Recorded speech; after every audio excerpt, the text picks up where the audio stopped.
লাভপুরের সভা থেকেই অনুব্রত মণ্ডলের তীব্র আক্রমণ বিজেপিকে। লাভপুর বিধানসভার তৃণমূল কংগ্রেসের উদ্যোগে জনসভা অনুষ্ঠিত হয়েছিল। ওই সভায় উপস্থিত থেকে দলীয় কর্মী ও সাধারণ মানুষের উদ্দেশ্যে বক্তব্য রাখেন বীরভূম জেলা তৃণমূল কংগ্রেসের কনভেনার অনুব্রত মণ্ডল। সভায় বক্তব্য রাখতে গিয়ে বিজেপিকে তীব্র আক্রমণ করলেন কনভেনার অনুব্রত মণ্ডল। কার্যত এসআইআর নিয়ে বিজেপিকে চ্যালেঞ্জ ছুড়ে দিলেন অনুব্রত।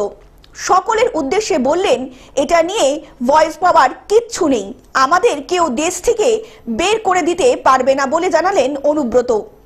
এদিন বিপ্রকুড়ি অঞ্চলের পক্ষ থেকে এসআইআর সহায়তা কেন্দ্রের উদ্বোধন করলেন অনুব্রত মণ্ডল নিজেই।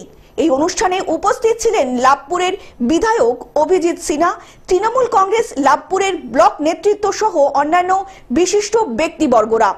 আমাদের বিয়ারও আছে, আমরা নিজেরা তৈরি, আমাদের বুথ কর্মীরা তৈরি আছে, আমাদের মহিলা কর্মী আছে। আমরা এসআর হয় বলে আমরা ভয় পাচ্ছি না।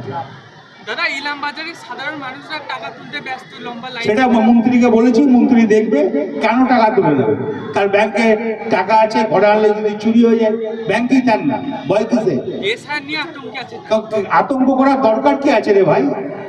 বীরভূম থেকে কার্তিক ভান্ডারীর রিপোর্ট, গ্লোব নিউজ।